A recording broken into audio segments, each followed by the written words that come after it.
one and all, and welcome back to another day of the news here at the Damage Report. I am John Iadarola, very lucky to be joined on what could be a historic day in political news for America by Trae Crowder. Trae, welcome back to the show. Howdy, yeah, thanks for having me. Always a pleasure, good to be here. We'll see if any bombshells drop in my presence. There could be. There's some birdies chirping that there might be important charges coming down the pike, but other people like Donald Trump say that it's not gonna happen. So who are we to know who to trust, I suppose? But generally anyway, I would go with not him when the question probably is not who him to trust, but we'll see. Between him and literally any random person. Yes, any random person who walks up to you on the train, I would probably go with that person. But anyway, we're gonna have updates regardless, whether there's breaking news or not, on Donald Trump and one particular area of his legal travails. But there's a lot of news outside of just that. Smoke-pocalypse continues over a significant chunk of America. We're gonna be talking about that. Some updates on some of the recent entrants into the Republican side of the presidential campaign with, I think, some interesting updates. I'm curious what you think about this, Trae, because here at TYT, there's like varying levels of interest in the election minutia. Like, I'm super into it. I like the drama of it and all that. I know Anna Kasparian's often not as into it. What do you think about launching into a time when there's just gonna be a lot of election related news on like kind of a daily basis? I mean, on the one hand, I've been looking forward to Trump and DeSantis going at each other, particularly Trump embarrassing him. Like, obviously I can't stand Donald Trump, but I do kind of enjoy when he, tears DeSantis down to size. And I think there's going to be a lot of that. So it's like watching a bunch of people, you can't stand, drag each other through the mud is kind of fun, but I know before long, I'll be very over it. Like way before we actually get to the election, I'll be pretty tired of it, I'm sure. But for now, sure, okay, let's go. We'll see. Yeah. And look, there's a lot more news besides that. We're gonna be talking about dog adoption in the aftermath. That'll be fun. We talked earlier this week about one of the book ban policies catching the Bible in its net. And we predicted that some people would not be happy about that. Well, we've got an update on that story that will not shock you. But anyway, it might be fun regardless. So with that, we're gonna launch into this thing. Along the way, please hit the like button, share the stream if you have any desire to bring newbies into this political struggle we're engaged in. You can also send comments, super chats, all that, and we'll respond as we go. But with all that said, Trae, you ready to start the show? Yeah, let's rock and roll. Yeah, let's do this thing. Mike Pence is running for office. Sort of, in some ways, but not others. So in the some ways area, he had a town hall with CNN yesterday. It's the sort of thing that you do when you're running for office, but going like seemingly out of your way to protect the guy that you're running against is not generally what you would do if you're seriously running for office. So we're gonna run through a few examples of Mike Pence showing that he has not even like 2 wits of courage to rub together. Take a look at this. You just spent a lot of time both here and earlier today explaining why you think that the former president did not uphold his oath to the Constitution. So then how can you say that you would support him if he's the nominee? Well, because I don't think Donald Trump's going to be the nominee what if he in the is? Republican Party. I don't think he's going to be the nominee. What if he is? I have great confidence in Republican primary voters. Yeah, that's the sort of answer you give when you do not think that you have any chance whatsoever and you're not actually trying to become president. Or you're an idiot. And you think that people are gonna buy that sort of presentation. You are being asked an incredibly clear, specific, and seemingly easy to answer question. You say there should be consequences for actions. What are you gonna do? I don't want to. I don't know. I don't want to. I mean, I can't speculate. Maybe I won't even be. Like, that is just such weaselly, cowardly stuff, Trae. I hate it. Yeah, me too. This is barely related, but I've always thought that Mike Pence looks like a murder pilgrim type, meaning like if there was a horror movie set in like the Salem witch trials, and you need like an evil pilgrim character wearing one of those belt buckle hats. Mike Pence would make perfect casting for that. I think that every time he pops up. I also don't know, you mentioned like he's not seriously running for office. And I hope that that's true for his sake, because like, there's no way he's got any kind of chance, right? I mean, like the base tried to kill him. Like, I don't think they're gonna vote him into the highest office in the land. That would be quite the 180. So yeah, I don't really know how he expects this to play out. But what are you gonna do? The one potential reason they would is, well, at least then they'd know where he is. So he'd be an easy target next time around. They know which house he'd be living in, I suppose. But anyway, so she's gonna sort of press. Would you pardon him if he's charged and convicted, you become president? Super easy question to answer when you've previously stated that his actions mean that he shouldn't be president and there should be laws that nobody's outside of. But take a look at his non-answer.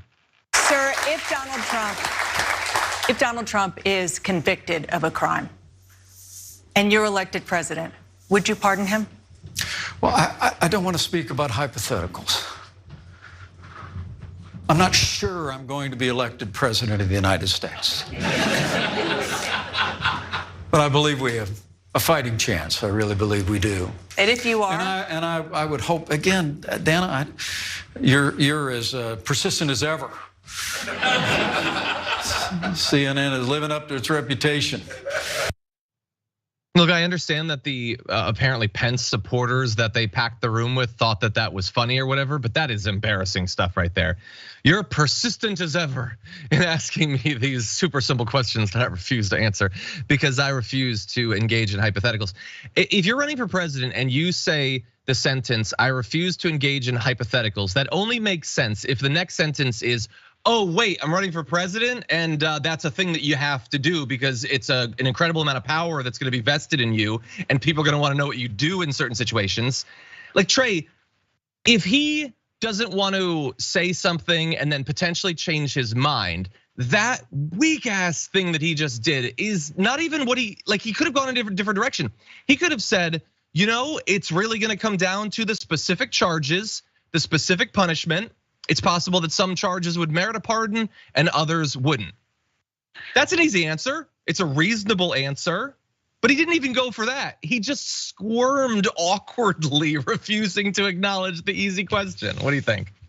I mean, I think he obviously knows that, what the actual answer to any of those questions would be. It's like when they did this the first time around with Donald Trump. All of the other people running against him just were all over him the whole time, trying to do the best they could to bring him down. But then they failed, and then after that, they all had to, bend over and kowtow to him and kiss the ring, and have been made fun of ever since. But it's just become sort of the norm. It's like what you have to do. And I feel like he knows that.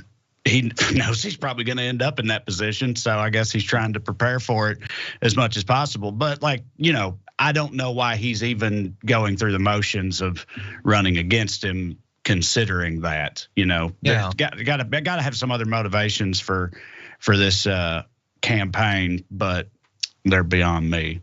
Wanting to get out of the house a little bit, I guess. Yeah, get away from mother. Hang out with Dana Bash. By the way, he's not going to become president. That's super clear. But let's say he did become president. Do you think that he would pardon Trump? Yeah, I do. Oh, really? Interesting. I don't know even where I stand. Like, you're totally right. He's trying to appeal to Trump fans who hate his guts and wish that he had been hanged 2 years ago, which is a weird position to be in when you're running for president. You are trying to avoid further angering them, which on its face sort of makes sense. But bear in mind, you're trying to stop Donald Trump from becoming president. So no amount of caveats are gonna get them to accept you. It's the ultimate disloyalty. It doesn't matter what else you do. And what you say, I again, makes sense in that he needs to leave open the possibility of pardoning him so that Trump will like him or whatever. But Trump is never gonna, first of all, you're not gonna become president. And if you're not gonna become president, the only reason to run for president, or the biggest reason, would be to get into the administration. But he's not gonna bring Mike Pence back after all this. Right. So what kind of game are we playing? Yeah, I don't know, but I feel like that whole dynamic is like what everybody who runs on the right runs into at this point. Like, so much of the voting block is made up of the MAGA hat trumpet blowing lunatics, right? That they feel like they have to appeal to them.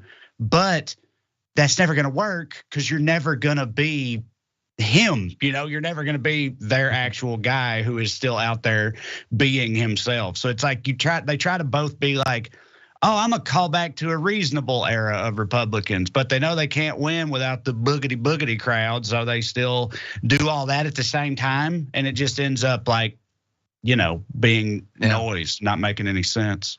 Yeah, before we move on to another topic, though, I just want to really demonstrate how spineless he is and how lacking in principle. And I understand that, like, he wants his whole brand to be that he's the reasonable one. He stands very upright and he does this and he like pauses dramatically, but at the end of the day, he doesn't stand for anything. That's gonna be demonstrated by the next couple of videos, because up until this point, he hasn't said what he would do if Trump got charged or whatever, but he doesn't even think he should be charged. Take a look. I think now more than ever, we ought to be finding ways we could actually come together. Sir, we're going to get and to this kind of action by the Department of Justice, I think, would only fuel further division in the country. And let me also say, I think it would also send a terrible message to the wider world. I mean, we're the emblem of democracy. We're the symbol of justice in the world. And the serious matter, which has already happened once in New York, of indicting a former president of the United States, sends a terrible message to the world. I hope the DOJ thinks better of it and resolves these issues without an indictment. Sir, I just want to clarify, what you're saying is that if they believe he committed a crime, they should not go forward with an indictment? You just talked before about committing to the rule of law. Let me be clear that no one's above the law. Okay. Except in this case, if they think he broke the law, they shouldn't do anything about it, because it would, let me just say this, it would send a bad signal to the world. Yeah, that would be a really bad signal, telling the entire world that we have laws and we respect them, and that everyone, no matter how rich, no matter how formerly president they are, if they violate them, they will face the consequences. That would be a bad. No, he's saying to the audience, I don't think anyone should be above the law except Trump. In this case, he should be above the law. The law doesn't matter. What do you think?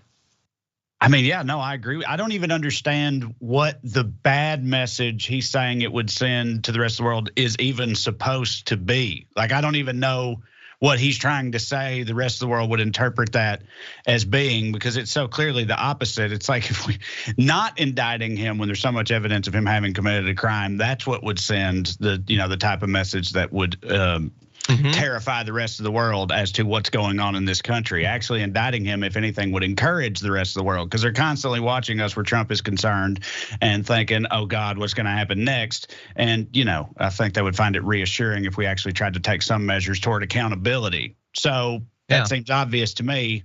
I don't know what he's even trying to imply in the opposite direction. So whatever it is, it's vague. Yeah, it is vague. You know what sends a bad signal to the rest of the world?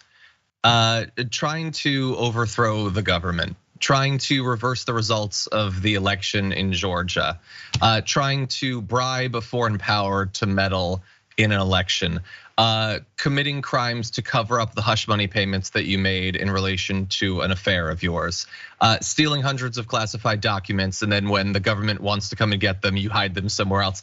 These are the sorts of things that in theory send negative signals to the rest of the world.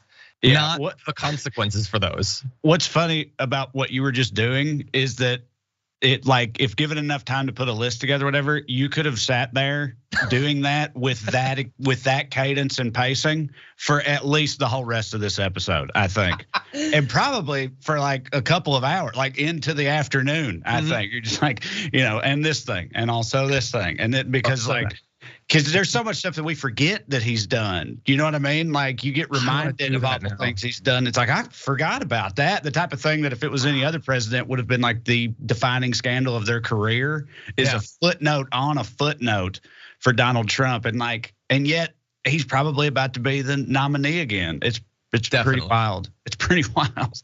I want to do that now. That does sound like a lot of fun. Anyway. Let's move on to another topic. Inconsistency was the only consistent thing in Mike Pence's town hall, with some great follow-up questions, by the way, from I believe it's Dana Bash. Take a look at this question on gender identity. Well, there it is. It's you. You are so adamant about parents' rights, but in this particular case, parents who say that along with the doctors, that what is best for their kids, what their kids feel most comfortable with doing is a gender transition, that the parents should not be allowed to do that for their kids. Look, the state has the obligation to see to the safety and health and well-being of the people of the state. And I accept that. I take your point. I take your point. No, it's not a point. It's a question. It's a question. What we have afoot in America is a radical gender ideology that has taken hold in our schools, has taken hold in our universities. It is afoot across the nation. Yeah, there is no principle underlying that except perhaps political pragmatism. He has looked out at the conservative base and they want trans people to be like legislated, defined out of existence. They don't want them to exist. At the same time, they love the idea of parents' rights because if you can claim that your parents' rights are being violated, then you're automatically right and we don't have to have a debate. Those two things are not consistent in this case, but let's pretend that that's not the case because that would be more convenient. So that's what he's doing. He says, yes, no, I believe absolutely in parents' rights, except ew, I don't like it. So no, you don't get to do it. Oh, and also, by the way that I'm going to explain this is, I think the state has the duty to protect your well-being. Is that generally what conservatives think? Right. That the state should override, the federal state should override the states, parents, doctors. And then he immediately goes vague and broad.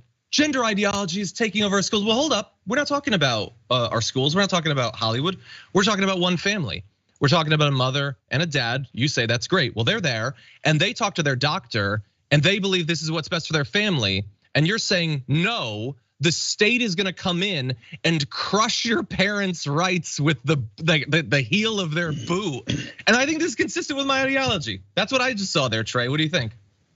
I mean, yeah, that's their whole thing. I feel like I believe this, except for, when it affects me personally or in a specific way in which I disagree with it, like just, formalized hypocrisy or whatever. That's their whole thing. We believe in small government, except for, when it comes to, legislating gay rights, or, we believe in parents' rights, except for when it comes to gender affirming care, we believe in, you name it, it goes on and on. But with the parents' rights thing, I've felt like it's, not made a lot of sense in any of the cases they bring it up a lot of times, because there's always parents on the other side of the issue in the same classroom, or as part of the same classroom in the school board. Do you know what I mean? Like when they it's a parent's right to say that their kid shouldn't have to be taught that book or whatever, but now you're taking that book out of the curriculum of my kid too. And as a parent,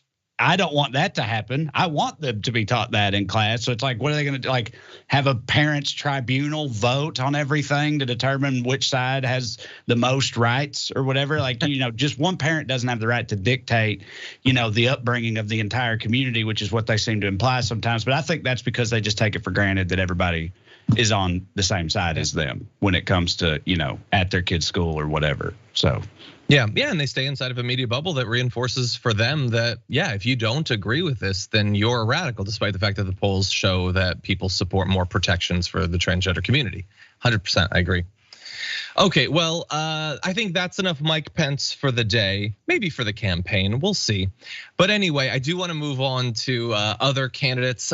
Chris Christie launched his presidential campaign this week and was immediately attacked, mainly for his weight. Here he is responding to one of the most gross attacks against his weight coming from Donald Trump. If we want to break news here today, I've struggled with my weight for about 20 years, like tens of millions of Americans. The devil, you say. Right, exactly. So he's breaking. There it is, it's you. I guess he's making fun of your weight. That's his. We're going to be small. That's his response. What did you make of that? What was your response to that? When I saw Jake, it just renewed in my own mind what a child he is. He's a baby. Whenever you want to criticize him, in any way, that's the way he responds. And you and I are both lucky enough to be parents.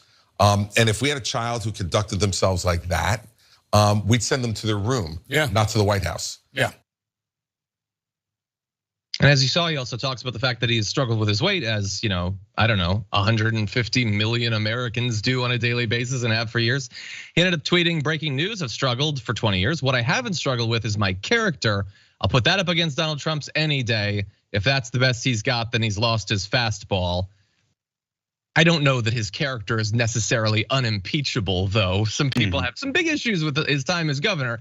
But anyway, what I'm curious from you, Trae, he's seemed to be indicating that the voters are not going to be won over by these attacks against his weight. If this is the best you've got, then that's not good enough. But I'm not sure, actually, on the Republican side. I don't think it should be effective because so many Americans, and thus so many Republican Americans, are themselves overweight or obese. But that doesn't mean that they won't find it to be an effective attack against someone that they think is worthy of mockery. I don't know. What do you think? Yeah, I completely agree. I mean, their God Emperor Donald Trump is obese, or close to it. You know what I mean? He's definitely overweight, and that. So, yeah, it doesn't matter that that he is or that many of them are. They'll totally eat it up. They love that type of thing. They love when Donald Trump makes childish middle school insults and hurls them and whatnot. They'll start, picking them up and lobbing them at Christie themselves. So, I mean, yeah, it's absolutely going to work. And like with Trump. Maybe they literally can't see the type of shape that Trump is in, because anytime they do like a painting or a cartoon or something of Trump, he's got like washboard abs and is like stiff arming Nancy Pelosi at the goal line to score a touchdown or whatever, or riding on an eagle, firing an assault rifle into the sky in front of an American flag, or that type of thing. So that's like how they see him. So maybe that plays into it somehow. But yeah, no, they'll eat it up, for lack of a better phrase. Yeah. Anyway, I think he's got to defend himself. So I'm glad that Chris Christie did that. If this is an opportunity for us as a country to think a little bit about how common and casual those jokes are, I think that that's fine. I do not expect that it's going to win over a lot of people, though. And that thought is reinforced by the fact that the tweet that I showed you of Chris Christie's, the replies to it. Okay, so he got a reply from this memes account that says, "If you struggle with food intake, how are you gonna run the country and resist temptations involving corruption and selling us out?" Now, I understand that they are not making a serious point because they are constitutionally incapable of making serious points, but what the hell do those have to do with each other? By the way, again, if this is the logic you want us to use to evaluate candidates, then why are you not worried about Donald Trump's corruption? Because he clearly doesn't eat, just kale and, chickpeas. Like, again, it doesn't make any sense. But if this is what you believe, then also, by the way, I just love the casual insults against appearance from someone who, despite having a relatively large following, has a cartoon frog as their avatar. I personally think if you go online and you want to be attacking Chris Christie's weight, that's fine. But in your tweet, attach a photo of your gut. Because you believe that people's moral value is tied to their waist circumference. So let's see your amazing V taper. Let's see that little 6-pack washboard abs you got. Let's see your cut lines, buddy. Why don't we see those? How many people would be comfortable showing a photo of their abs on Twitter today, and yet do feel comfortable slamming Chris Christie for not matching up with some insane concept of male beauty that they would never even hope to achieve? Anyway, by the way, I want to just read one other tweet just because this one's actually kind of funny. "You've struggled with your character too. Bridgegate, abandoning Trump after the Access Hollywood tape came out." Well, hold up. Why are those two things being compared? Yeah, Bridgegate is a great response to him claiming his character is great. But him not liking Donald Trump saying he gets to sexually assault women reflects poorly on Christie, but not Trump?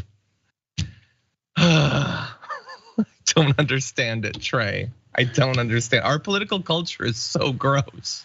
Yeah, I mean, it's just like, if you're not my guy or with my guy, and for these people, their guy is Donald Trump, then you're just, wrong, no matter how logically inconsistent that may be. If you disagree with me on one particular, like you said earlier, then, you're incorrect. You're radicalized.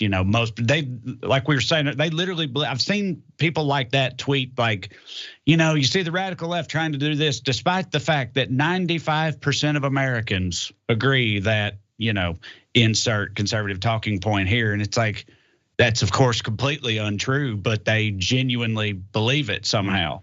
And it's like they think the entirety of the 5% of, radical woke leftists, that's made up by the number of people they see on Twitter saying things they disagree with, or on MSNBC or whatever, and that everyone else out in the real world is on their side. It's like, it's deranged, Yeah. It's completely delusional. And I don't know what we're supposed to do about any of it. So I don't know. We're trying to get through. We're trying to nudge things in the right direction, but it is tough. It's tough. Okay, with that said, we're gonna take the first break of our hour. When we come back, Donald Trump might be being charged with more crimes soon. We'll check in after this.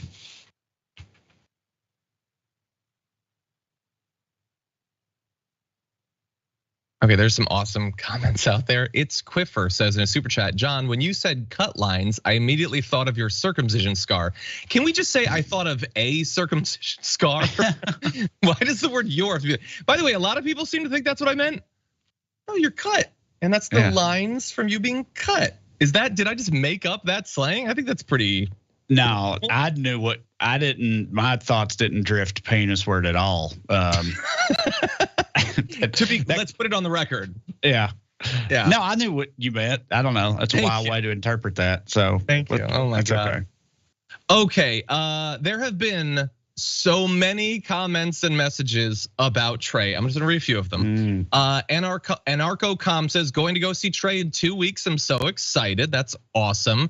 By the way, I looked at your upcoming tour schedule, and do you not get exhausted? That is a lot of different places you're going. I mean, yeah, I do. But it's it's fun and it's the job. So okay, gotta do what you gotta do. Also, I've had like something of a break. It's been a little lighter for a couple of months, and then when it fires back up, then it's like hardcore for the rest of the year. Okay. What are some of the upcoming locations that you're next going to, if maybe people are living in those areas? Richmond and Virginia Beach, Milwaukee, and then there's a Kentucky run, Bowling Green, Lexington, and Louisville. We got coming up in the near future, most of the cities in Ohio, the Michigan run, a lot of upstate New York, a lot of places. So just go to TraeCrowder.com and check it out. Nice, everyone check it out. Let's see, Aaron Okianos had a message that now got cut off in the screen grab about your recent special. So that's awesome. Oh yeah. Where can people see that? This is great. Yeah, great. Giving me all these plug opportunities. I've got posted my special Damn Boy on my YouTube channel free for everybody last week or the week before. So you just go on YouTube and search Trae Crowder special or just go on my YouTube channel or whatever and you'll see it. Nice. CT said could listen to this dude talk all day. Well, maybe if Trae does that, what actually is sending bad signals to the world thing, you might listen to him talk all day, actually. Let's see, Yolanda says, watch Trae's comedy special. If you haven't yet, he's hilarious. It's awesome. Alexander says, Mr. Vice President, what would you do to improve the country as president? Oh, I'm sorry, that was a hypothetical question. I guess this interview is over. Yeah, I have a feeling you'd answer that one. Anyway, let's jump into some other comments. Sean Cena, member for 1 month, says, much love, John. You got me until the first hour. I got to see that Mortal Kombat gameplay at Summer Game Fest. I was not familiar with that, but I hope that it's good. And Carhart, member for 28 months, says, I love being a dragon. So glad to see Trae. Love him like biscuits.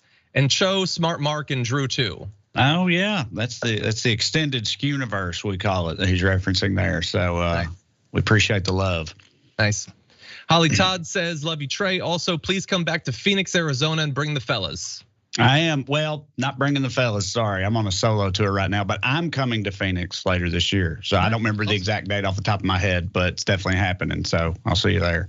Awesome. Let's see, I want to respond to this. Okay, I'm not seeing it. Well, hopefully it'll get put in.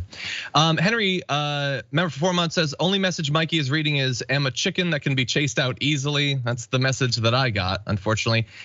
Amy says, no better day to celebrate. Trae, thanks for all you do. That's awesome, thank you so much. Okay, there's so many messages. We will definitely get to as many as we can after this, but there is more news, so nobody go anywhere. We got important stuff coming up right after this.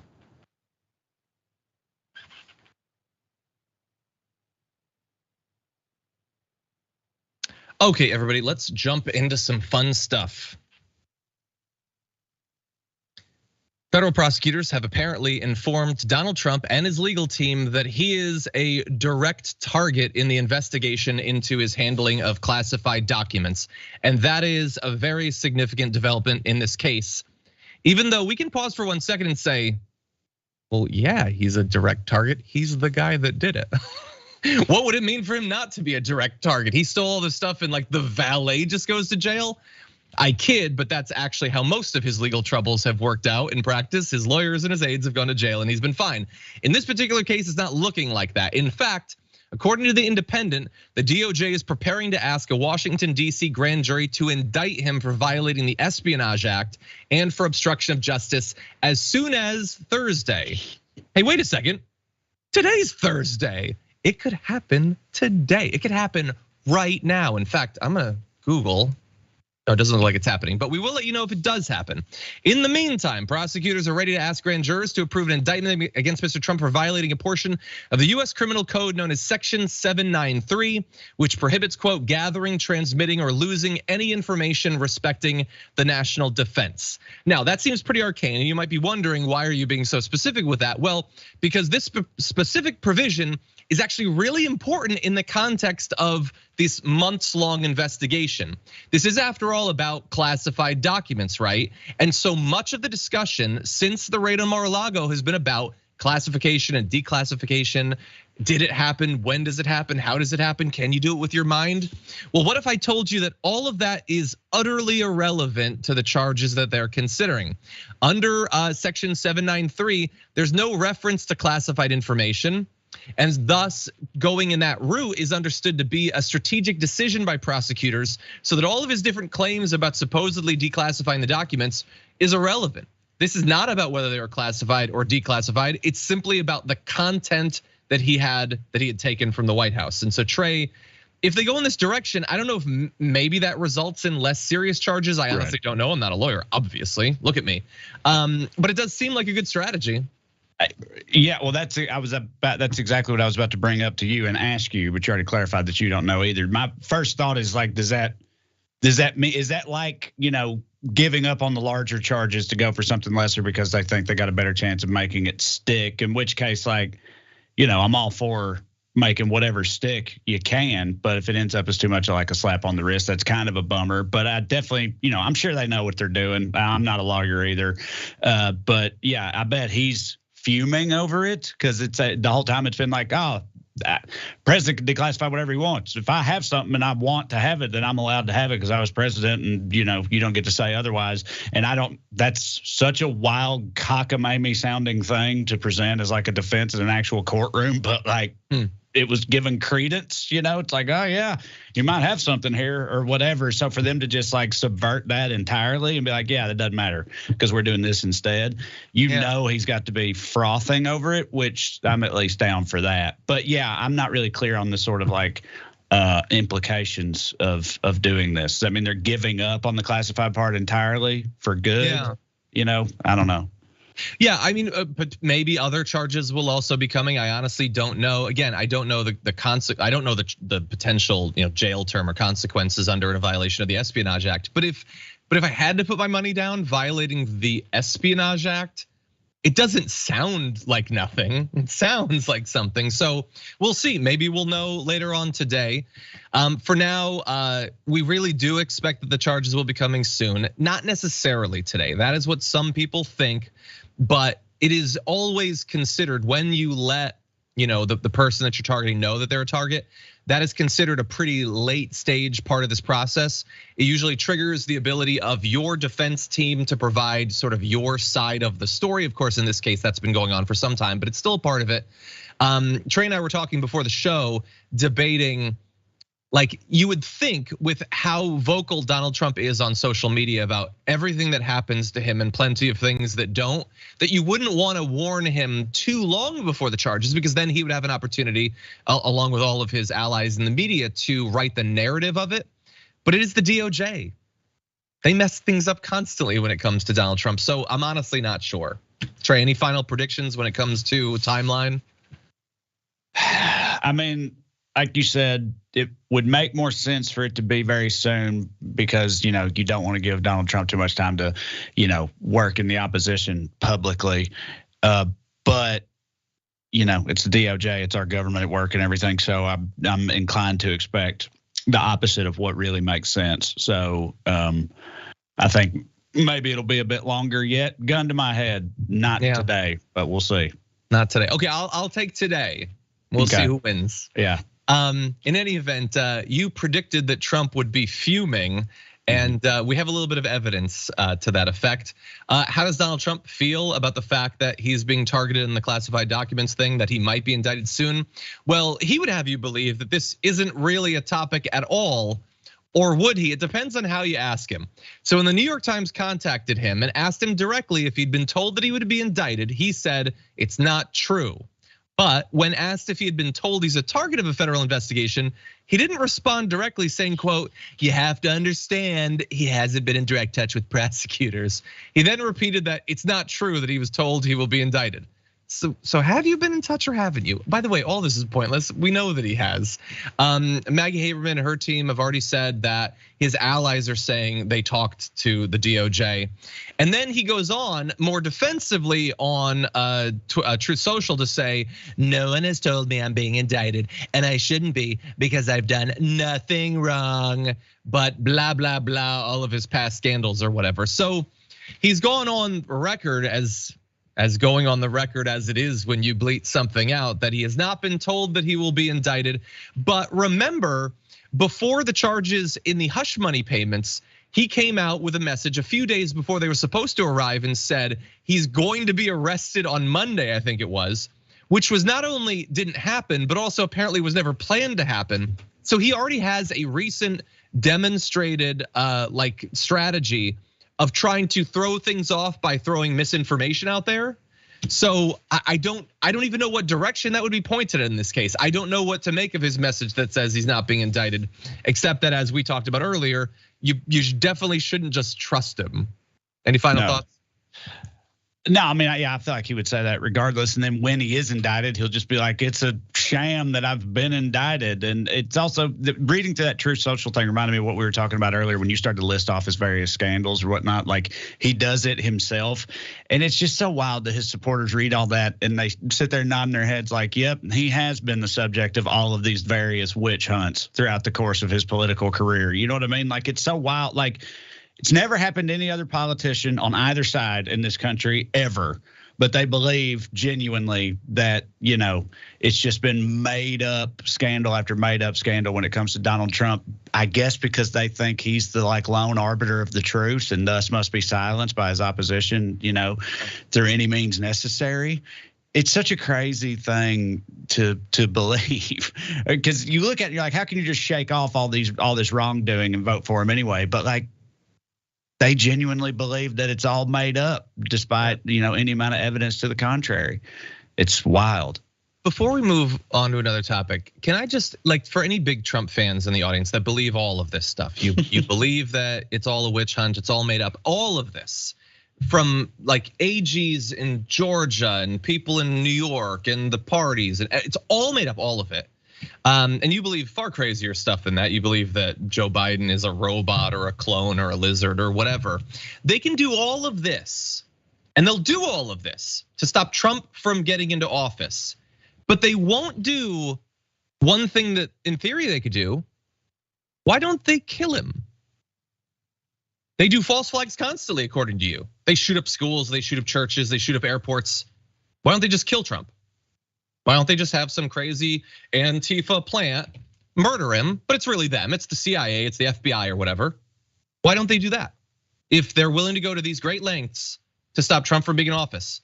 It's a serious question. Obviously, look, this is hypothetical. They shouldn't, there's no they, and nothing should happen. I don't support political violence. But if they'll go to all these lengths, why haven't they killed him?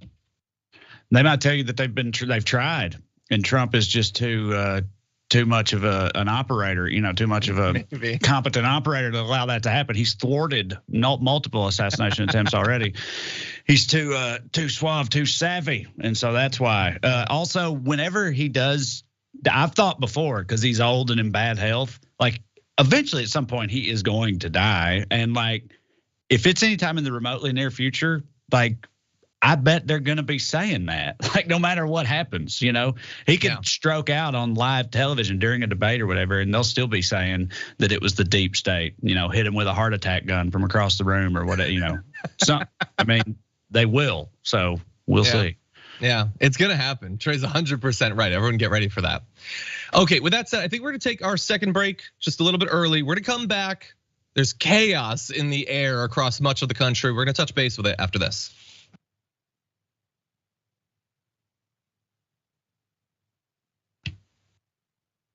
Okay, everybody, let's see what's going on. We're gonna start off over on Twitch. Bird Zell's been here for 29 months as a subscriber, says happy Thursday. Happy Thursday, right back to you. Muad'Dib says Bay Crowder. Have you had that before? That's actually pretty clever. I like that. That is good. I like that. I don't know. I don't know how to feel about the fact that it took this long for it to come up, but I appreciate it. Yeah. I've been around for a minute, I guess. Tech Nauseated says the one and only good Crowder in political commentary. Yeah. Cousin Steve. We're not actually related, but yeah, he does get brought up. It just occurs to me, all that stuff came out about him, and then I haven't heard anything in weeks about it. I wonder what's going on with all that chaos and craziness. Anyway, I have no idea. Yeah, Paper Dragon Art's been here for 27 months. Thank you very much for that. VDJ D-Rock OKC has been here for 2 years, 24 months. Thank you so much. Chrissy Girl for 26 months says, Trae, heart you too, John. Cannot wait to see you in C-Bus. Late congrats to John and wife for the little human coming. Thank you, much appreciated. Okay, let's see. Ryu Rao says, I am happy to report I have successfully kept my daughter alive for 1 full year. How has it been a year already? Congratulations. That does seem very difficult. I don't know how parents do it. Anyway, Purple Dragon Guy's been here for 17 months. Thank you. Donkey Teeth Bites for 23 says, jellyfish have more of a backbone than Mike Pence. Yeah, they also don't try to brand themselves as having complex, durable skeletal systems, whereas he does try to brand himself for qualifications and characteristics he does not possess. Okay, let's see. Diana Vaccarelli sent in a super chat saying, I wish CNN would give Marianne Williamson a town hall instead of ignoring her and calling her unserious. Get it together, corporate media, LOL. Yeah, you're having, maybe they will. I think people would view it.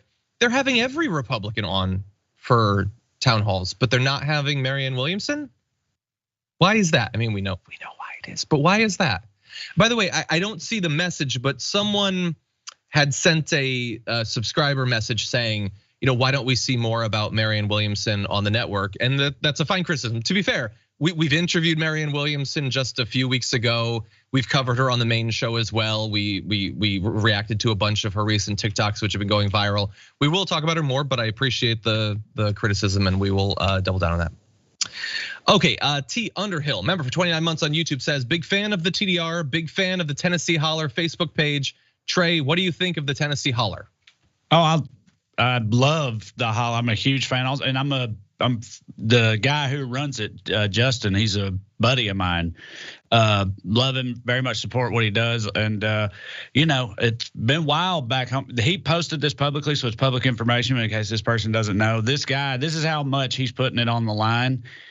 His house got shot up a few weeks ago after, during all the Tennessee 3 drama, because he was going to the state house and, making the right kind of trouble and noise about it. So, I mean, he's the real deal and is on the front lines, and I respect the hell out of him. And yeah, Tennessee Holler's great. Everybody should check them out, whether you're in Tennessee or not, because they're relevant to the larger conversation in a lot of ways.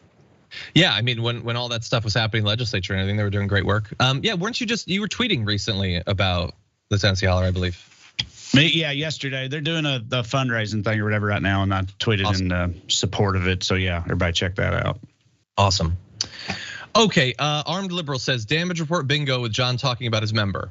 No, the members, all of you, that's a different sort of thing. Let's not poison that word. Anyway, we'll be back with more news after this.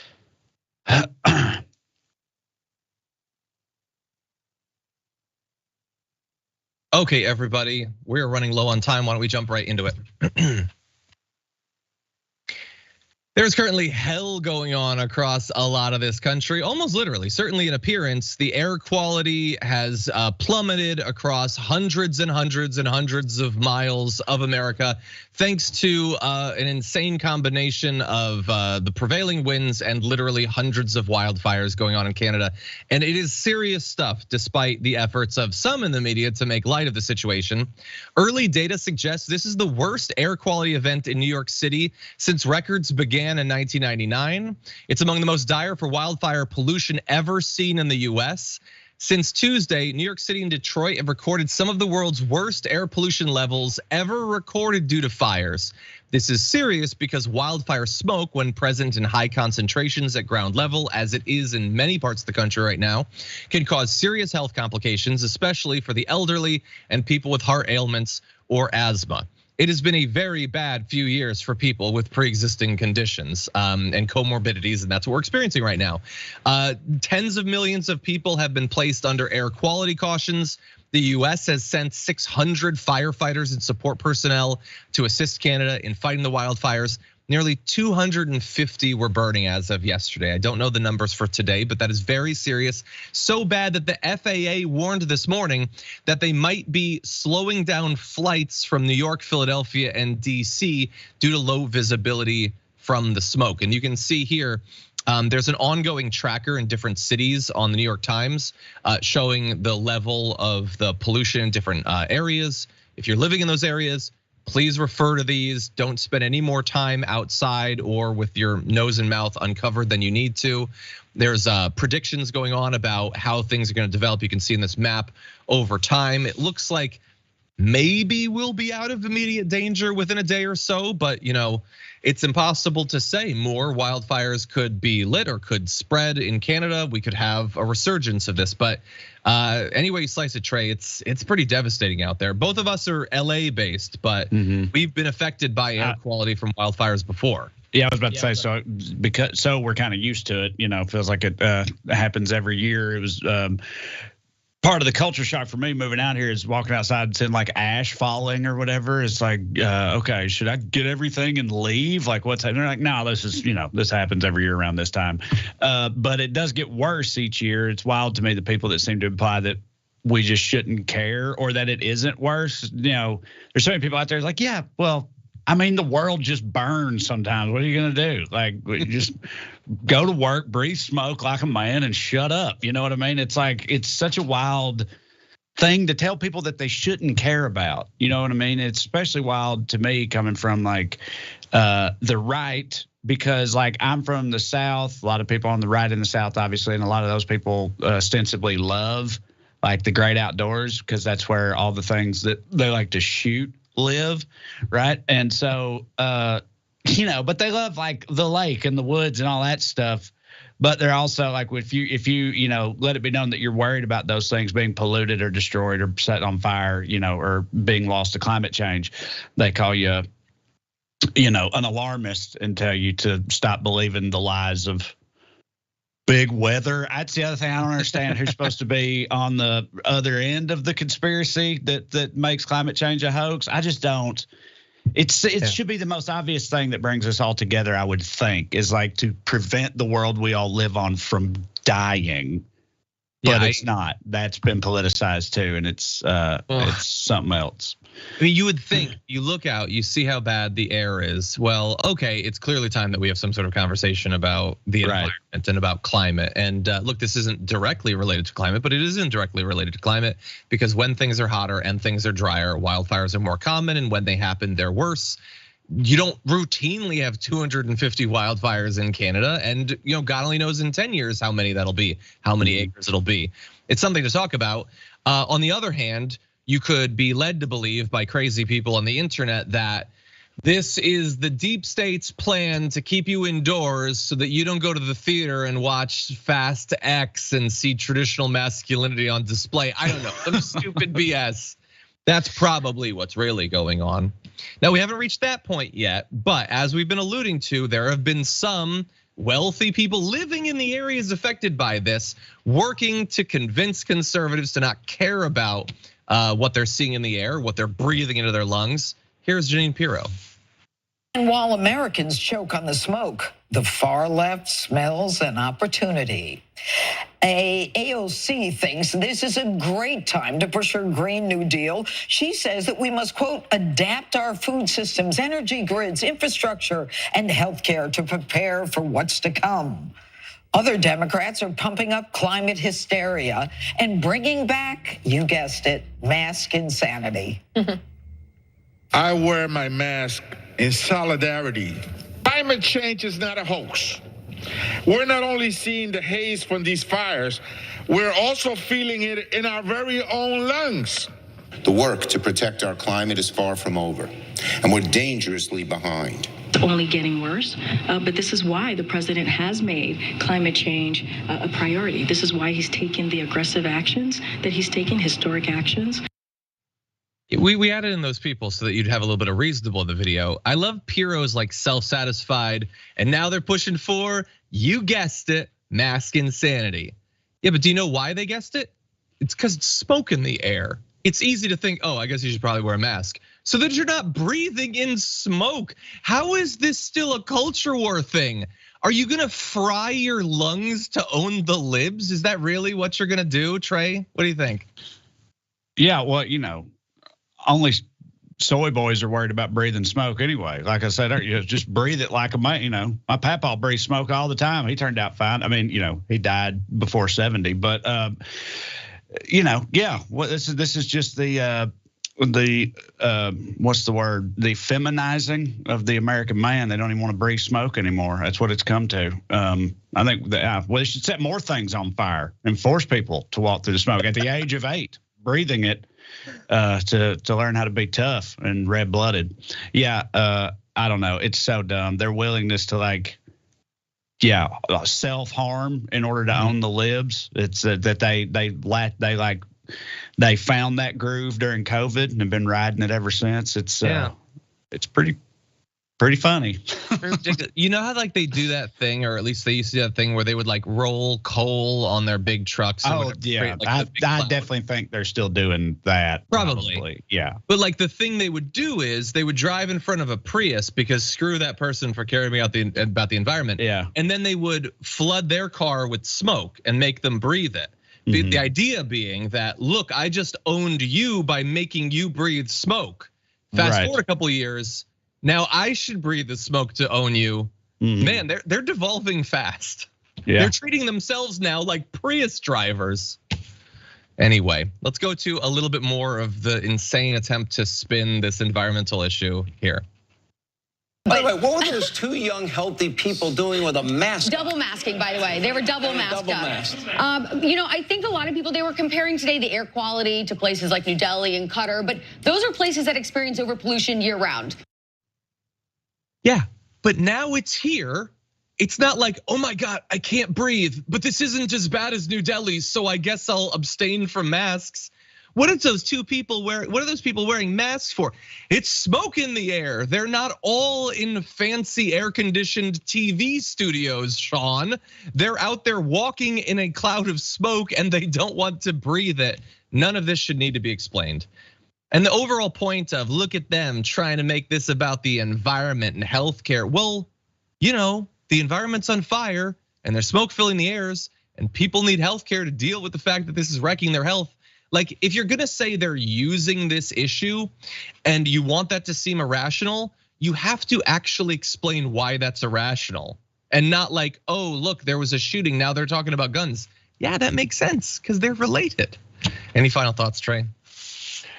I just think that, did you see, what was that movie? Don't Look Up. Did you see that? Adam McKay movie, Don't Look Up. I just think about that throughout this whole segment here. You know what I mean? Where the meteors come in, they spend the whole time being like, well, there's no reason to alarm people, or it was very spot on. I feel like you see it played out all the time, and it's alarming. So you're about to have a kid. Do you have kids already? In a few months. In a few months, yeah. Right, we'll be ready to ratchet up the terror scale on a personal level when it comes to this type of thing or thinking about the future, because I have children too, and this is the kind of thing that keeps you up at night. The fact that so many people just don't care, and it may already be too late, so that's fun, but we'll see. That's fun. We're in the post-apocalyptic part of the damage report today. Okay, well, we have a few more minutes. Why don't we jump into the D block? We'll close up the hour with that. We haven't had half as many hearings about guns as we've had on voting rights. And every time we seemingly have a hearing on voting rights, we're talking about the fact that people are cheating. So let's talk about who's cheating. I got a few articles. Are you familiar with the fact that there was recently a settlement with this little news company called Fox News? Yes. Oh, okay. That was for about $780-something million. Was it because they were lying about the elections? Yes, it was for a. Okay, there we go. Yeah, I remember that one actually. That was pretty big. They were lying about the elections, but this isn't just about massive corporations trying to cover up for what actually happened in the election. Representative Jasmine Crockett there actually has quite a few regular voters who were doing the actual cheating in the election. Take a look at this. I'm running out of time, so I'm gonna keep going. There also was this article, because I don't want us to base anything on Georgia at all. Please, Jesus, not Georgia. Okay, because Georgia purged 87,000. Will the gentlewoman yield? I think Georgia matters. I will not yield. I am reclaiming my time. All right, so there were 87,000 people that were purged that were legitimate voters. So no, we don't want to copy off of Georgia. Also, another GOP voter admits he committed fraud. Another one in Pennsylvania, man who admits he voted for Trump with his dead mom's name because he listened to too much propaganda. The gentlelady's time has expired. Yeah, that was good. Look, we've covered a lot of those stories. Representative Jasmine Crockett is totally right. This is yet another case where the GOP loves to talk about things in the abstract that they are not remotely interested in specifics.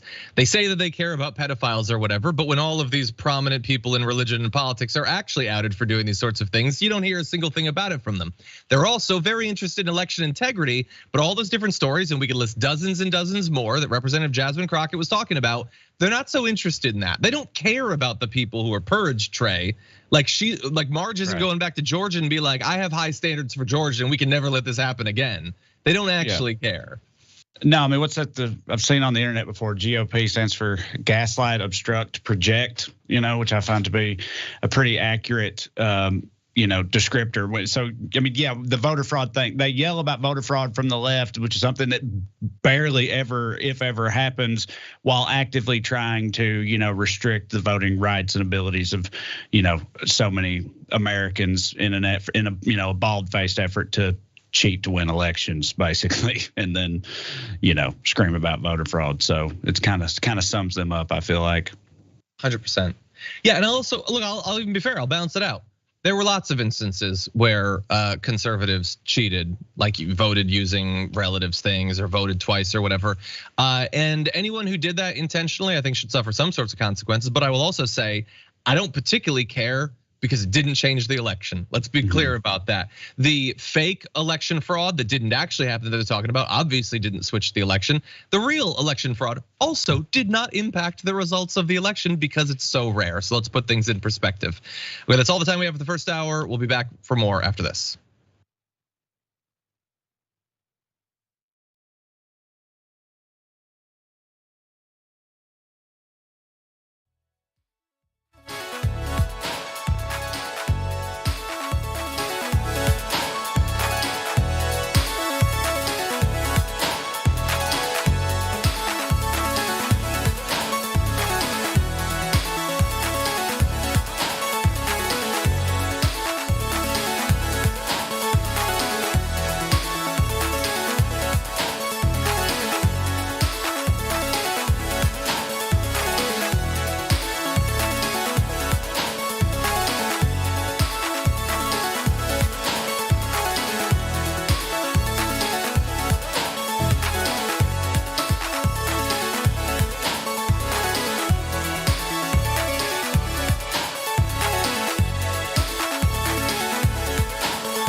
Welcome back to the Aftermath, everybody. I'm John Iadarola. He remains Trae Crowder. Trae, it's been a pleasure. Thank you for being here.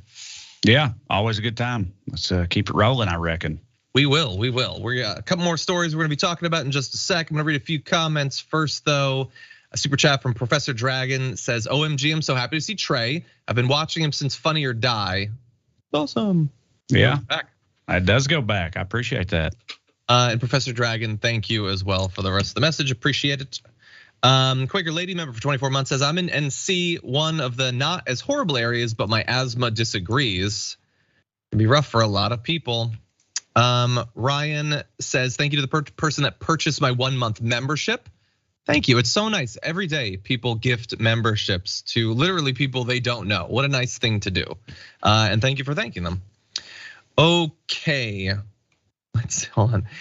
SK says, sounds like that town hall was too spicy for Mayo Mike. Yeah, I just crumbled under the easiest questions. You're a professional politician. You've been doing this for years. Before that, I believe he was like a right-wing radio pundit. Like your whole thing is being able to quickly process things and talk. And he can't work his way out of the easiest traps in the world. Anyway, with that said, we've got some fun stuff to talk about. So why don't we continue on with this? Rudy Giuliani is doing sort of like a last-ditch, desperate effort to have significant portions of the lawsuit that he's currently facing from his former staffer, Noelle Dunphy, to just be stripped out of consideration. And includes quite a bit, actually. It's salacious details, according to him, that are only there in the lawsuit to create a media frenzy and don't have anything to do with the actual legal claims that are being made. Well, we're gonna run through some of what he's trying to have stripped out and then decide together, is it a fair claim for him and his legal team to make? So I will remind you, if you're not familiar with this story, and you can check on our channel on YouTube, we've covered this a couple of times. Dunphy accused Giuliani last month of repeatedly sexually abusing her between 2019 and 2021 while dangling a high-paying administration job in front of her that he apparently had no intention of ever giving her. So one of the things he wants stripped from that lawsuit is his appearance in the second Borat movie. Giuliani said that the parts of the lawsuit referencing that appearance, as well as comparisons to an unethical lawyer from the Showtime series Billions, and allegations of affairs, the sale of pardons, and discriminatory remarks about minorities should all be stricken from the filing. Those claims, he said, are either false or don't bolster Dunphy's underlying claims that he sexually assaulted her. And by the way, you can't just throw out they're either false or they don't bolster the claims without being specific. Which is which? I think it matters, actually. But Trae, what do you think? No, that's exactly what I thought too. It's a wild thing. It's like, implying that, yeah, so I did some of that stuff, but what's that got to do with the sexual assaulting stuff that she says? Let's focus on the part where I sexually assaulted her. She says, we don't have to worry about all the stuff I said about minorities and the Jews and things of that nature. So, I mean, yeah, it's a wild defense to make. I mean, I guess I can understand why he would want it narrowed down a little bit, but but yeah, it's a funny way to put it. It's funny also to lead with the Borat appearance, but I understand that was pretty embarrassing for him. It was also arguably, it seems kind of relevant. I mean, look, it's Borat. They're doing stuff to sort of manipulate him, and Maria Bakalova, I believe is the actress's name, she's great in her role, very convincing and everything. But it doesn't look like he fought a lot of this. It looked like he thought some of this was kind of natural. It's not super dissimilar from some of the claims in the lawsuit.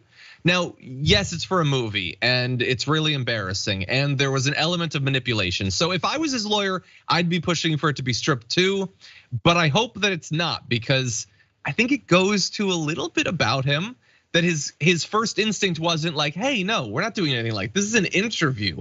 I'm a professional. I was America's mayor. I'm not laying down in bed and touching myself. But that was not his reaction. So yeah. No, yeah, I definitely think that it tells you something about him. I feel like most people watching that, know what they would do in that scenario. And I believe for most people, it's not what he did, so it does make a difference. 100%. Let's see. His attorney says this is the very definition of a scandalous and prejudicial allegation. What transpired in the satirical Borat movie, where Mr. Giuliani was tricked into thinking he was giving an interview, has no bearing or relevance on any of the causes of action in the complaint. He also asked, again, discriminatory comments to be taken out, claiming that those allegations were, quote, meant to taint and bias any potential jury pool by alienating entire swaths of people based on their identities, including Democrat jurors. Well, okay, again, I understand why you would make this case if you were a lawyer. He says the stuff, as Trae alluded to, about Jewish people and about a whole bunch of different groups and everything. And were potential jurors to know that this might prejudice them against him, does it matter if they were really said or not? I guess in either case, it would prejudice them against him. But like the Democrat jurors thing, it's Giuliani. Right. He worked as Trump's lawyer. Who's finding out now that he might not like Democrats? He was a Republican mayor like 80 years ago. Like that seems like a weird claim to make. No, I agree. I think that anyone who would care about that part already thinks that Giuliani's a POS, you know what I mean, for the most part. But you're worried about prejudicing Democrat jurors against Rudy Giuliani. I mean, that just makes no. We all saw it. We've all been there. We remember Four Seasons landscaping and the poop colored paint running down his face and all the other various things, hijinks over the past few years. Everybody saw all of that. So you're not pulling back the curtain on Rudy Giuliani to any potential Democrat jurors with any of these allegations, I feel like. But I mean, it's his lawyer. That's his lawyer. That's what his lawyer's supposed to do. It's his lawyer's job. So, I mean, I get it. Yeah. Well, look, I'm going to end by saying we're still, waiting for this legal process to continue. This is one step of that, but he has said that he did have a consensual relationship with Dunphy for a few months in 2019. She's claiming obviously way beyond that in terms of duration and the things that he did. He did not deny asking Dunphy for oral sex while on the phone with Trump, but he did deny the scheme to sell pardons. She had made allegations that he was saying that he was going to sell pardons for like millions of dollars and split it with Trump or something. That is like, I mean, look, there's a lot of serious claims being made in this lawsuit, but outside of the sexual abuse claims, which there are many, and it's very detailed and it's horrendous. Some sort of scheme to sell pardons, I think is very plausible, and not just under Donald Trump. I don't know why the process exists as it does for any president. It is so ripe for abuse. But it is weird that part of this does not seem to be being looked into that much coming out of the claims being made. But yeah, final thoughts? Yeah, I'm sure they were doing that, or well, I don't know. I'm sure at least he, cooked up that scheme or whatever, and Donald Trump could be brought on board with it. You're right. I never really even thought about the whole presidential pardon thing, just because I've, known about it for as long as I can remember. But that is kind of an odd thing to have operate in that fashion, because it's putting a lot of trust. Well, I was gonna say it's putting a lot of trust in the office of the president, but like that's a thing we didn't used to have much of a problem doing. Do you know what I'm saying? Like the past few years have really highlighted how ill-advised that might be. Before that, for a long time, it was like, the president's like, yeah, well, of course you trust the president. They're the president. But now it's like, yeah, that's crazy. You can't do that. You've seen how some presidents be. 100%. Yeah, and I don't think that that's just a thing of both of us like growing up or whatever. I have a feeling there's going to be a generational shift in automatic respect for the presidency. Yeah. Anyway, before we jump into our next story, Long Beach Dragon says, I just want to hear Trae's nickname for Trump. I don't know, what is your nickname for Trump? I don't know if they're referring to this, but one of my, I had shirts for a while in one of my videos. I called him a carny-handed mango man. That might be what they're talking about. Because I can't. Yeah, that's because that's the only thing I could think of. So yeah, we'll go with that. I think it's a good one. It's a good one. Yeah. Okay, let's see. Colin says, hey, John, in rural Ontario, we have a total of 52 wildfires. It's going to rain. It's going to rain in a few hours. Thank God we need it. Glad to hear that. Thaddeus says, I'm on Long Island, about 60 miles from the city, and yesterday it smelled like there was a fire next door. And as we've all seen, the sky was ominously orange. It looked crazy. I was telling in the production meeting, so I studied abroad in Egypt, and we had sandstorms sometimes, and like that's the closest I can think of. And honestly, that wasn't as scary. I don't remember it being as orange and dark as that. Well, it also looks like these are not real, but that's kind of the point. It looks like a post-apocalyptic setting in like a sci-fi movie or something like that, like a dystopian. Like that's how you show that like the world, that the world has ended in, flames or whatever, is you make everything that color of orange, like everything's got that tone to it. Yeah, Mad Max, Blade Runner, Dune. That type of The Road or whatever, Dune. But it's real. And people are like, yeah, get over it. It's fine. I've seen some conservative commentators being like, I think it's pretty. I think it's cool looking. We should make postcards out of this. Yeah, that was Greg Kelly. We didn't get to that graphic, but yeah, he was like, it smells like a nice wood fire. Yeah, who doesn't like campfires? Nice. Come on, what's everybody complaining about? Yeah, would he say that if he was like on the stake? Like, this is actually kind of beautiful. Yeah, it's dangerous. Anyway. With that said, let's mix things up and talk about dogs, okay? A high-up individual at PETA, the very well-known animal rights organization, apparently got into it with Pete Davidson over his recent adoption of a dog. There's this email that Pete Davidson left for him that was colorful in its language, I guess we'll say. You can see a picture here of Pete Davidson with the Cavapoo puppy that he bought at a New York City store. Apparently he bought it for his mother, whose dog Henry had just died. He named the puppy Rodney Dangerfield, which I think is kind of funny. I don't know why he did that, but it's funny. But anyway, he was apparently criticized quite a bit for this decision, as he decided to call up and leave a voicemail for PETA's senior VP of Cruelty Investigations. And here is what he said. Thank you so much for making comments publicly that I didn't adopt a dog. He noted that he's severely allergic to dogs and that he had to get a specific breed for that reason.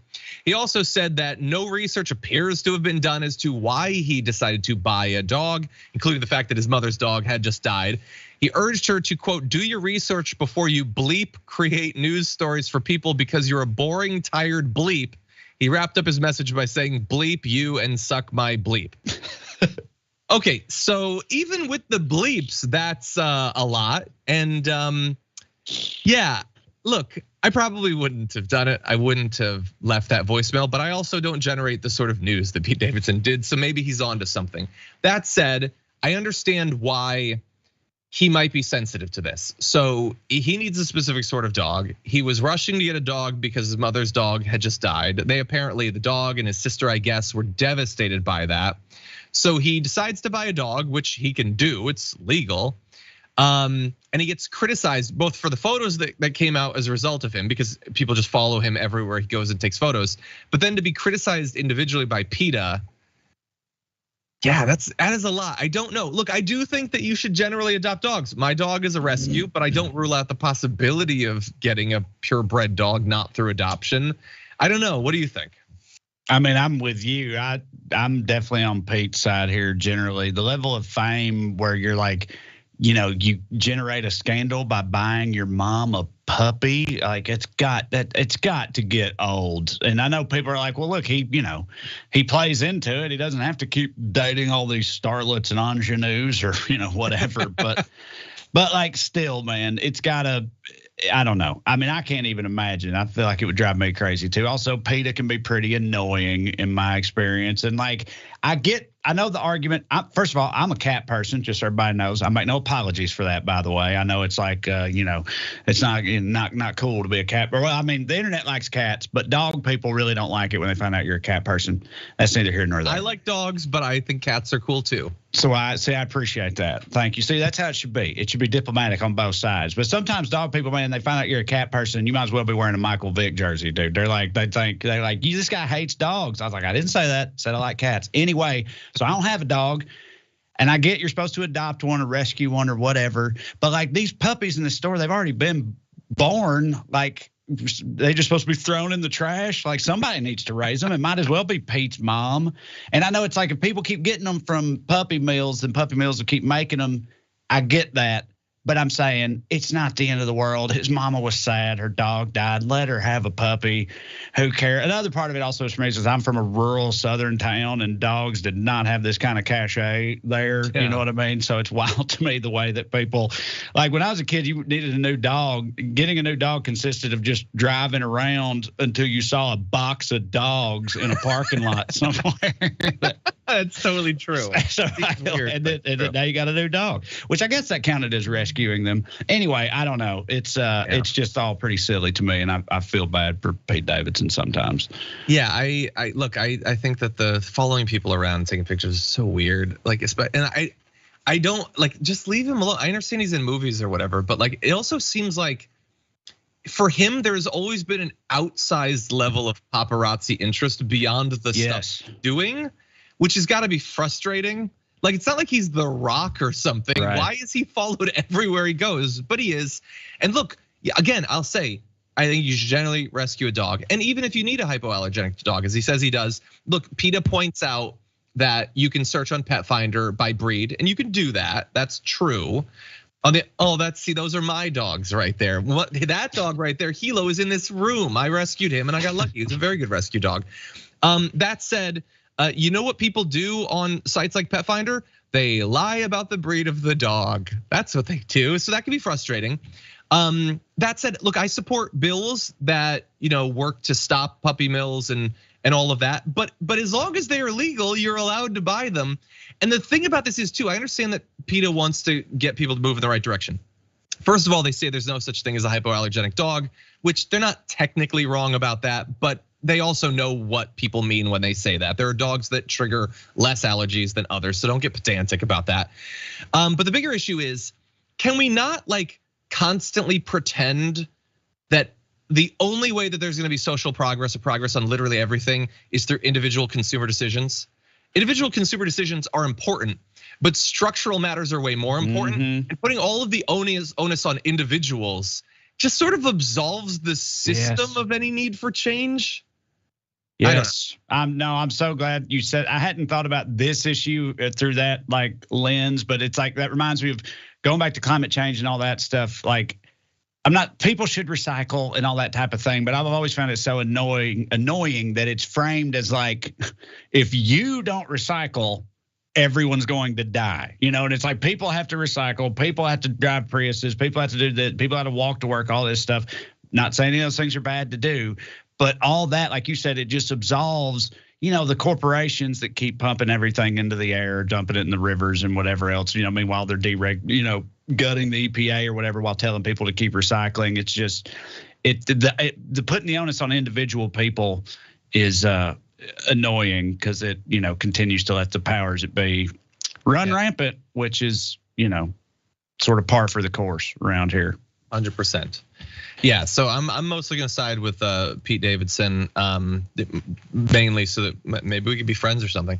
No, I'm kidding. And also, if you're from PETA, don't get down on me. I love animals, man. I love animals. Animals are innocent. That doesn't mean that you're automatically right all the time. Anyway, with that said, we're gonna move to one more topic in just a second. I'm gonna read a comment or two. Matt Gates on a white Ford Bronco sent it a super chat saying the Law and Order angle works for Christie because he was New Jersey's attorney general and actually locked up Kushner's father in a scandalous case. A foul-mouthed Chris versus Trump should make for a fun debate. My fingers are very much crossed for that. That is what I'm hoping for the debates, because I do not think that Ron DeSantis is going to provide enough pushback against Trump. I don't know that Chris Christie is, but I think he's got a better shot than DeSantis. We'll see. Anyway, with that said, why don't we jump into one more fun story? Just a few days ago, it was announced that in Utah, they have obviously a policy, as many Republican areas do, where they're trying to ban some books. They're looking through different books and finding instances of obscenity or violence or sex, and they're banning them. But as many people had pointed out as these efforts were getting going, you do realize that some books that conservatives like might violate that, and indeed, in this case, they did, specifically the Bible. You might have heard of it. It's got incest, it's got oral sex, it's got violence and murder, it's got masturbation, it's got all sorts of things that would get books banned in places like Utah and Florida. Well, in this case, it was pulled from schools. And we predicted at the time I don't think conservatives are gonna like that. And they're not necessarily going to draw from this experience that, oh, wait, banning books was bad because the books that I like could also be banned. No, they just want to go back to only the books they don't like being banned. There were parents holding up signs at this big protest at the Utah State Capitol saying the Bible is the original textbook, which, look, I'm not even going to argue with whether it's a textbook. I will just say there were religious texts before the Bible, by the way, just to be accurate. Or remove porn, not the Bible. But again, to be clear, if you believe that porn is bad, there's sexual activity in the Bible. So if we're being fair, and I get that you're not interested in being fair, you're interested in you winning this thing, then that book would have to be taken out because it's violent, because it's vulgar. To be clear, I don't want it to be banned. I don't want any of these books to be banned. But what was attempted, I think, by this was to try to get people to realize that there was some hypocrisy here and that maybe we shouldn't delve into book banning, Trae. But I'm not sure for some of these religious people that message is going to be learned. No, of course not. 'Cause it's like we were talking earlier at the top of the show. Their hypocrisy knows no bound. Like, no, this is the way it is. Well, not like that. We didn't mean like that. But anytime you legislate things like this, right, or have, regulate or whatever, you spell out the parameters around which something like this is supposed to work. You're gonna leave it open for using it against something like the Bible. They have to spell it out in some way. Here's the things that we don't want in books, right? Well, if the Bible has those things in it, which it does, then it shouldn't be in schools, right? Like objectively, and it leaves them with no recourse but to go like, well, okay, but like that's their, that's their response. Like not that one, we didn't mean that one, but should be objective when it comes to laws and regulations. So sorry, I remember there was a teacher in Florida who proposed this like way back when the book banning first like became a thing, and I'm glad to see that people are still still rolling this out there because I think it's the perfect strategy to highlight their hypocrisy, even though no, it will not work in terms of showing them, opening their eyes. But still, it might poke enough holes in the notion itself of banning books, or the procedure of banning books in a place like Utah. Maybe they'll just sort of leave it behind if enough of this is brought up. Yeah, maybe some of the people who have made it their entire hobby and personality to go around banning books that they've never read and never will lose a little bit of interest, maybe, if we're lucky. I will say there's one other strategy that the right could use to get around this, which would be just take the Bible and edit out the parts of the violence and the sex. But if you do that, just bear in mind that you're doing the thing that they did to Roald Dahl and that they did to James Bond, and like you hated when they removed that sort of stuff from those books. So you're stuck between a rock and a hard place. Does the ban that you say, as Trae pointed out, you say all these things mean the books need to be banned? Well, it has those things. Or you could take it out, but then you're doing a cancel culture and you're being woke and you're removing all the fun stuff from the Bible. Well, I'll leave it to the religious conservatives in Utah to choose, I suppose. In the meantime, I will just let you know briefly, the Biden administration is apparently going to be appointing a national coordinator to respond to these book bans. I have a feeling that Fox News is gonna lose their minds over that. And we'll see what it actually ends up doing. The fact that Neera Tanden is one of the people announcing it doesn't give me a ton of faith necessarily, but I do think that it's a national problem. I think that it is a dangerous road for America to be going down, and I think that there does need to be a stronger reaction to it. Yeah, any final thoughts? No, it's a horror, dude. I mean, there's been books written about the danger of banning books or burning books, and now it's like chapter 1 of the fascist playbook, and I believe all of that. You can't have book bannings, man. I mean, we got to push back in some way. So yeah. Look, I will say, if I was in the business of banning books, the first book that I would ban would be the book about the dangers of banning books. I would ban that one. Then I would ban the rest. That does make sense. Yeah. You take care of that one first. Unfortunately, that's all the time we have for our show. Trae, once again, thank you for joining us. Where can people follow your work? Yeah, thank you. TraeCrowder.com for my tour and a link to my special, which is on my YouTube channel and all that good stuff. It's also, I'm on all the socials at just Trae Crowder, my name. You see it spelled there, Trae Crowder, on your preferred social platform. And that's pretty much it. Thanks for having me. Thank you. Have a good one, man. And everyone out there in the audience, thank you for following us. We got a full big old day of news here at the TYT Network. Indisputable is coming up next, and they're launching. They've just finished 2 years of the show. They're launching into the third, so definitely show them some support. And also go to the community tab of our YouTube page. You can vote in our poll for the Community Garbage Person of the Week.